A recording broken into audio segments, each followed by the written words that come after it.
अंतर्मनाचा वेध घेणारे news channel star city one. राज्यातील आणि देशातील राजकीय घडामोडी पाहण्यासाठी आणि इतरही बातम्या पाहण्यासाठी सबस्क्राइब करा स्टार सिटी वन।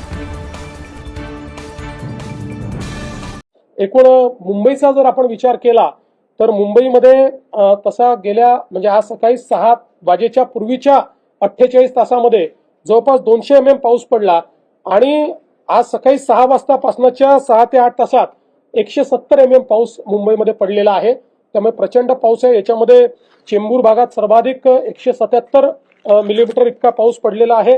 यावेळेस विशेष जो काही पावसाचा जोर आपल्याला दिसतोय तो शहर भाग आणि पूर्वी उपनगर म्हणजे ईस्टर्न सबर्ब्स ज्याला म्हणतो त्या क्षेत्रामध्ये जास्तीत जास्त पावसाचा जोर आपल्याला दिसतोय।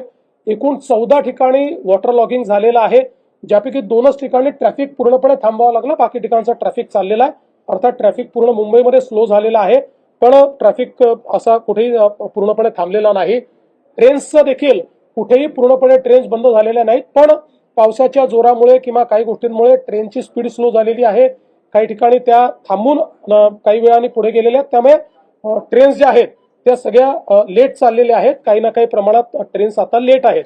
मात्र ही एक महत्त्वाची गोष्ट आहे की ट्रेन्स पूर्णपणे या कुठेही थांबलेल्या नाहीत। साधारणपणे डॉपलरनी जी काही माहिती आतापर्यंत आपल्याकडे आली आहे तर मुंबईमध्ये पुढचे 10 ते 12 तास अतिशय पावसाचा तीव्र जोर असण्याची शक्यता आहे। रेड अलर्ट देखील मुंबईला मिळालेला आहे।